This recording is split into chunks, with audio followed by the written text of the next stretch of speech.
Hello नमस्कार welcome to एडुकेशियस। आज है 12th of January 2024 and we are back with our daily Economic Times analysis. So let's start with that. Headlines में जो सबसे पहली खबर जिसने अपनी जगह बनाई है that is related to Tata. Tata Consumer set to acquire the Capital Foods and Organic India. Basically जो टाटा ग्रुप है उसकी एक कंज्यूमर प्रोडक्ट कंपनी है जिसका नाम है टाटा कंज्यूमर प्रोडक्ट्स लिमिटेड।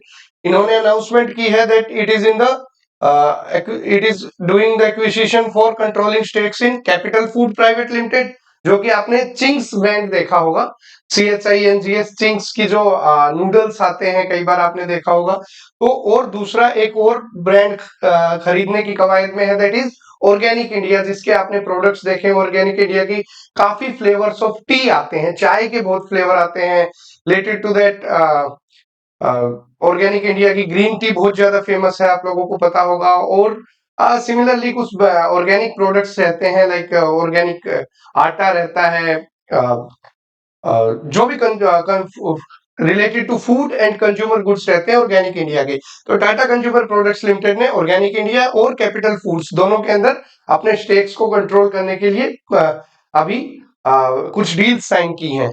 जो ऑर्गेनिक इंडिया है वो बेसिकली जो फैब इंडिया है उसका ब्रांड है। फैब इंडिया आपने देखा होगा कि एथनिक वियर के अंदर ज्यादा रिटेल आउटलेट्स ओपन करता है, तो इसी का ब्रांड है ऑर्गेनिक इंडिया। ये काफी नेगोशिएशंस के बाद हो पाया। जो कैपिटल फूड है वो कई तरह के मसाले बनाता है, फूड प्रोडक्ट, और चिंग्स सीक्रेट और स्मिथ एंड जोन्स इस तरह के दो ब्रांड नेम है। चिंग्स सीक्रेट के नाम से आपने नूडल्स देखे होंगे, तो इस तरह के कैपिटल उसकी पेरेंट एंटिटी कैपिटल फूड्स है।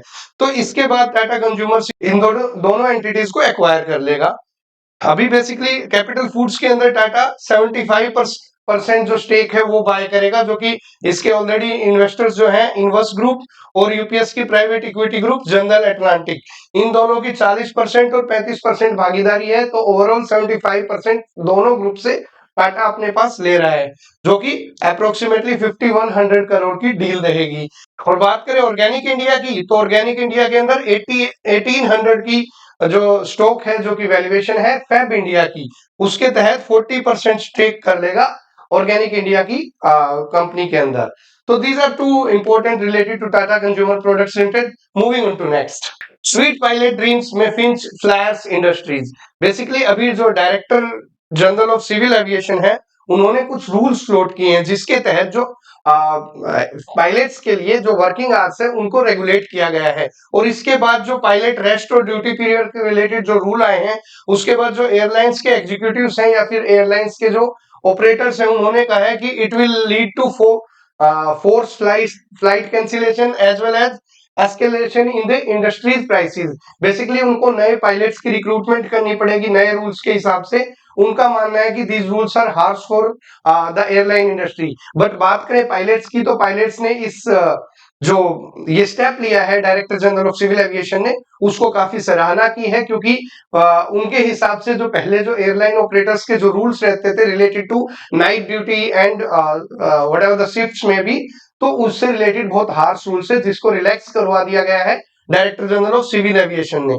तो इसके बाद कहना है कि जो नए रूल्स जो आए हैं जो कि लागू हो जाएंगे जून से, that will have an effect from June what it will need airlines to increase the pilot strength by 20%। तो 20% तक पायलट की स्ट्रेंथ बढ़ाने की जरूरत पड़ेगी या फिर फ्लाइट्स को कैंसिलेशन करना पड़ेगा to confirm with the new rules of DGCA. और साथ में ही ये भी कहना है कि इससे जो फ्लाइट्स के फेयर्स है उसमें भी काफी इंक्रीज होगा, क्योंकि हमें नए पायलट्स की रिक्रूटमेंट करनी पड़ेगी और हमारी स्ट्रेंथ को भी बढ़ाना पड़ेगा। The new rules rewrite the definition of night period. जो नाइट पीरियड की डेफिनेशन रहती थी उसको चेंज किया गया है नए रूल्स में। जो पहले बार 12 AM to 5 AM रहता था, अब उसको चेंज करके 12 AM to 6 AM कर दिया गया है। And it also limits the duty period to 10 hours. पहले 13 आवर्स का ड्यूटी पीरियड रहता था पायलट्स का, जिसको चेंज करके अभी 10 आवर्स कर दिया गया है।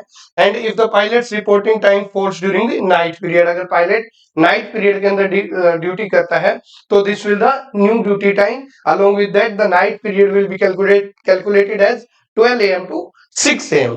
So pilots are typically required to report on duty 1 hour before the scheduled departure. 1 घंटे पहले उनको डिपार्चर से 1 घंटे पहले उनको रिपोर्ट करना पड़ता है. And these rules have kept the number of landings.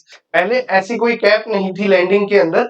अभी जो लैंडिंग की रूल है उसको भी to that you can do only 2 landings in a single duty. तो जो कनेक्टिंग फ्लाइट होती है उसके अंदर आपको 2 लैंडिंग मैक्सिमम मिल सकती है as per the new rules. तो ये अच्छे रूल्स है जिनकी पायलट्स ने सराहना की है, बट इसका एयरलाइन इंडस्ट्री पे जो इम्पैक्ट पड़ेगा वो थोड़ा समय बताएगा, क्योंकि 1 जून से जब से लागू हो जाएंगे तो पायलट्स की स्ट्रेंथ को भी बढ़ाना पड़ेगा, साथ में एयर फेयर्स भी इंक्रीज होने की संभावना जताई जा रही है. Moving on to next, CCTV installed to check the Wular lake poaching. जो वुलर लेक है हमारी जम्मू कश्मीर के अंदर, जो कि बहुत ही माइग्रेटरी बर्ड्स के लिए बहुत ज्यादा फेमस है. तो यहाँ पे कुछ टाइम से माइग्रेटरी बर्ड्स की पोचिंग के बहुत ज्यादा इंसिडेंट होने लगे थे. बर्ड एंथुजियास्ट आते थे, उनके अंदर भी अभी काफी कमी देखने को मिली. तो इस पोचिंग को कंट्रोल करने के लिए जो एडमिनिस्ट्रेशन है उसने नए स्टेप्स उठाए हैं और सीसीटीवी कैमराज इंस्टॉल किए हैं, सो दैट जो millions avian visitors, avian related to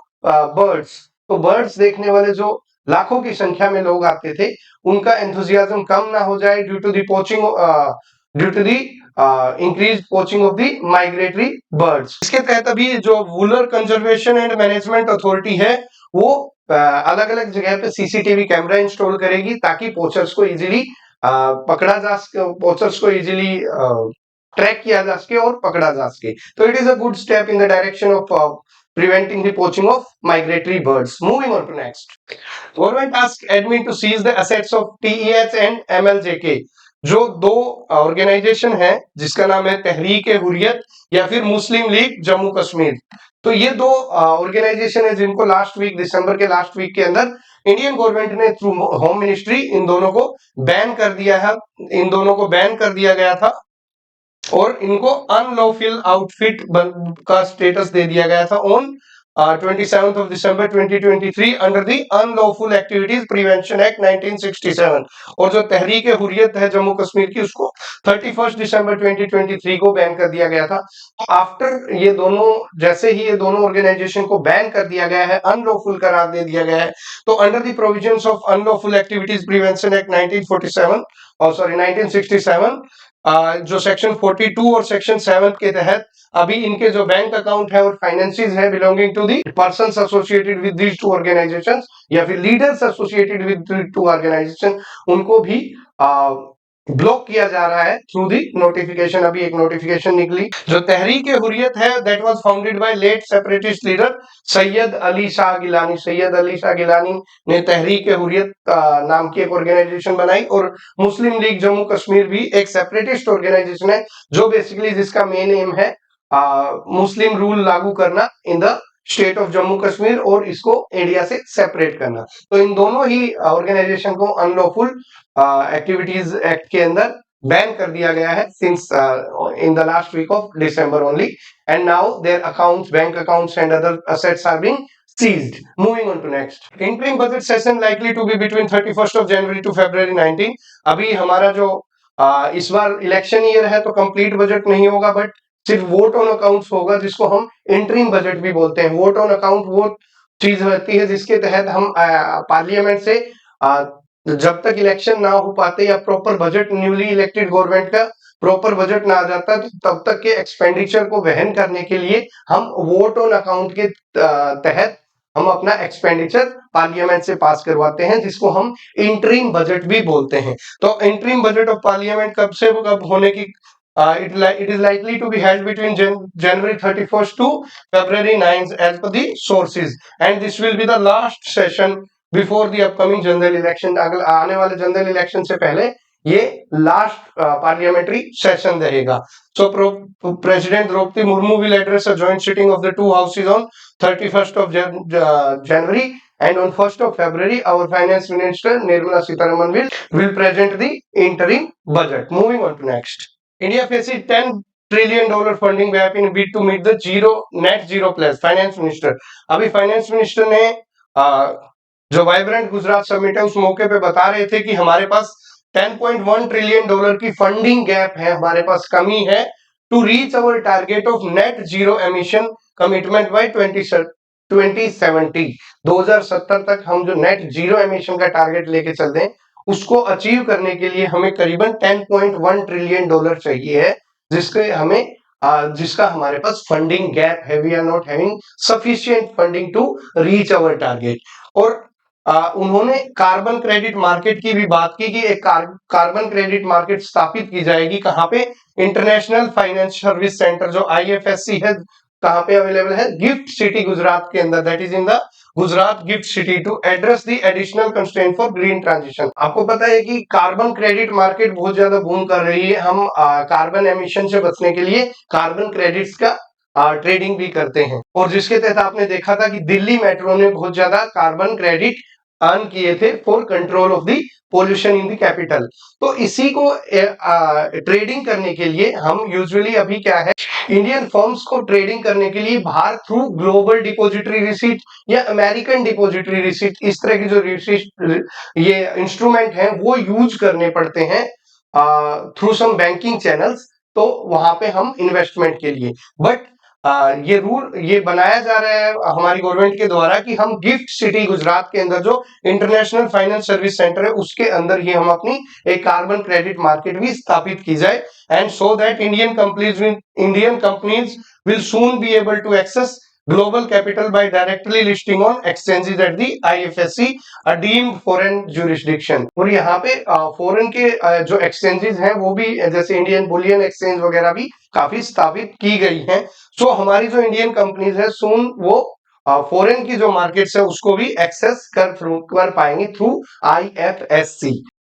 gift city की बात करें तो गिफ्ट सिटी की जो प्रोग्रेस जो हुई है जब से ये बनी है, इसके अंदर 3 एक्सचेंजेस हैं including the international bullion exchange. International bullion exchange भी स्थापित की गई है, which is a platform for dealing in gold and gold, silver, etc. That is bullion trading.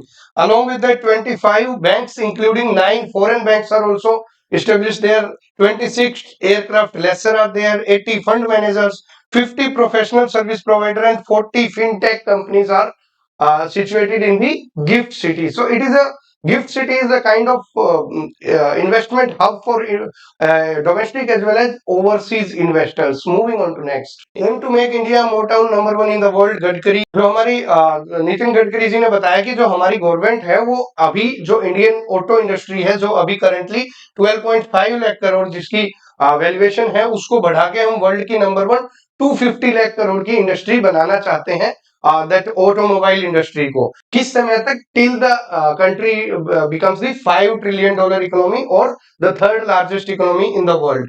अभी ये union minister for road and transport Nitin Gadkari ji अभी vibrant Gujarat summit के दौरान ये सब बोल रहे थे। और जैसे कि पिछले दिन भी वेडनेसडे को भी निर्मला सीतारमन जी हमारी फाइनेंस मिनिस्टर ने बताया कि we will become the third largest economy in the world by 2017-28 by achieving the $5 trillion target of the GDP. Since financial year 21, India's car sales in India have been advancing at a brisk pace. During the calendar year 2023, for the first time, volume breached the 4 million marks. तो हम 4 million marks को breach कर पाए, करीबन 40 लाख गाड़ियां से ज्यादा हम 2023 में सेल कर पाए हैं। And this is the industry that has already created 4 crore jobs. And it is a big contributor to GST to state as well as central government. Hence, as a part of plan to make India self-resilient in automobiles also and a $5 trillion economy under the leadership from Prime Minister Modi, it is our mission to make it as a 25 lakh crore industry and number 1 250 lakh crore industry and number 1 in the world in the coming years. Moving on to next, biogas most viable for small car says Maruti's Bhargav। जो Maruti Suzuki के जो chairman हैं RC Bhargava, उन्होंने कहा है कि small cars के लिए इंडिया के अंदर बायोगैस अब सबसे मोस्ट वायबल ऑप्शन है। And given the abundant availability of biowaste in the country, हमारे पास बायोवेस्ट की कमी नहीं है जिसको यूज करके हम बायोगैस प्रोडक्शन कर सकते हैं, और थोड़ा टेक्नोलॉजी का एनहेंसमेंट करके हम थ्रू बायो CNG हम अपनी स्मॉल कार्स को फ्यूल कर सकते हैं, सो दैट हमारा बर्डन जो कि डीजल और पेट्रोल पे बहुत ज्यादा है उसको भी हम कम किया जा सकता है। According to him, battery-powered vehicle at present have many limitations for user of small cars, including price and charging facility, and more suitable with higher income. Basically, उन्होंने कहा है कि जो अभी इलेक्ट्रिक व्हीकल्स पे जो जोर दिया जा रहा है, उससे ज्यादा सुटेबल होगा कि हम बायोगैस पे फोकस करें, क्योंकि इलेक्ट्रिक व्हीकल्स एक तो बहुत ज्यादा कॉस्टली रहते हैं, अलोंग विद दैट उनकी चार्जिंग फैसिलिटी की समस्या रहती है। अभी इतना इंफ्रास्ट्रक्चर नहीं बन पाया है कि हम उनको कहीं भी ले जाके चार्ज कर पाए। तो मारुति सुजुकी चेयरमैन ने कहा है कि instead of electric vehicles like Hyundai and Toyota are focusing on, we are much focused on creating vehicles which can done by bio CNG. So he was speaking, he said that biogas is the best fuel as it is renewable and it has a zero emission. It is the best solution for small cars in India, depending on the way various technology develop, particularly the way the battery prices come down, the situation may change in the future. So अभी battery prices भी बहुत ज्यादा है, charging infrastructure भी नहीं है। तो भार्गव साहब ने बताया कि हम अगर बायोगैस की तरफ अगर अपना रुख कर लें विद एडवांसमेंट ऑफ टेक्नोलॉजी, तो it can be a suitable option for India in terms of small cars. Moving on to next, government में simplify withholding tax math. अभी जो आने वाले बजट में इंडिया जो गवर्नमेंट है वो जो विद होल्डिंग टैक्स है उसके प्रोविजन को चेंज करने की कवायद में चल रहा है, to simplify the tax structure and making it easier for the business and reduce disputes.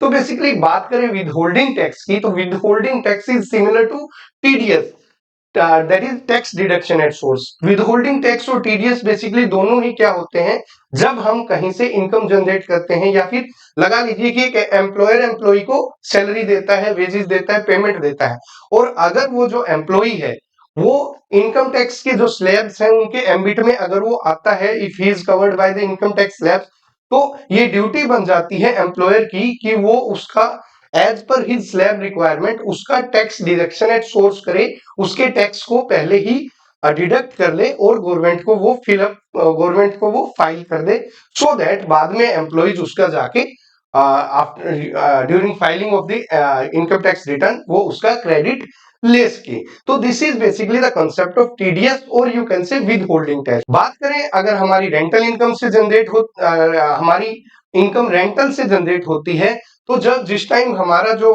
हमारा टीनेंट है, तो अगर टीनेंट हमें पे करता है, लेंडर को रेंट पे करता है, तो उसके एवज में वो टीडीएस डिडक्ट करके भी पे कर सकता है और बाद में वो फाइल कर देगा इनकम टैक्स को, सो दैट जो लेंडर है वो भी उसका क्रेडिट ले सके। So these are tax deduction at source. Similarly बात करें अगर नॉन रेसिडेंट इंडियन की, तो this terms converted into withholding tax. उस केस में वो विद होल्डिंग टैक्स बोला जाता है। मान लीजिए हमें कहीं बाहर फॉरेन एंटिटी को पेमेंट करना है, तो हम अपना टैक्स डिडक्ट करके पेमेंट कर देंगे and that will be called as withholding tax. So these two terms are similar and this TDS or what you can say withholding tax, इसके प्रोविजन बहुत ज्यादा है and it ranges from 0.1% to 30%।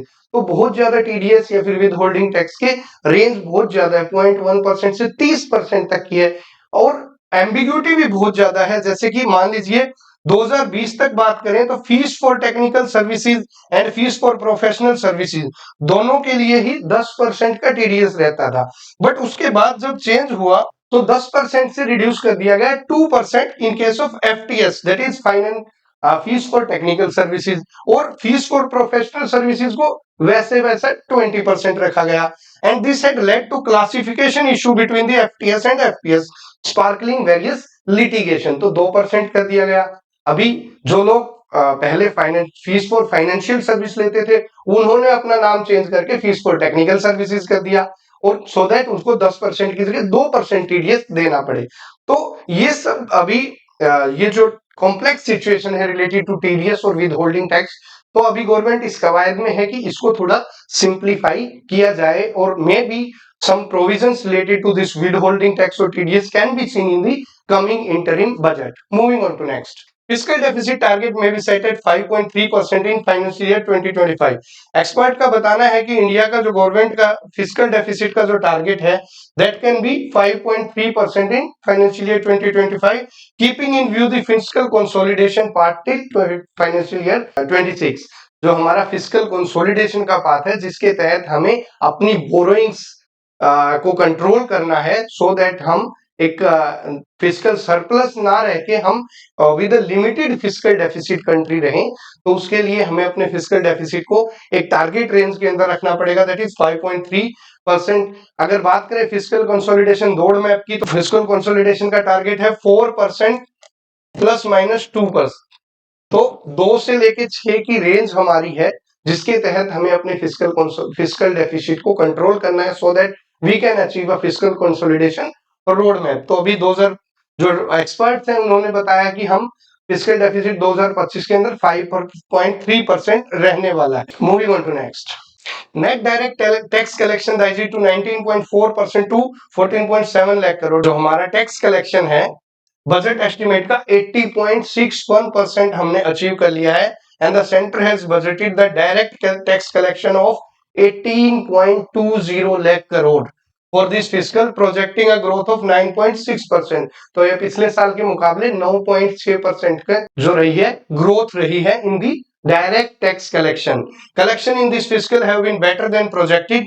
The direct tax collection was direct tax collection net of refund was 12.31 lakh crore on January 10, 2023, and the gross direct tax collection before the refund it was 17.18 lakh crore.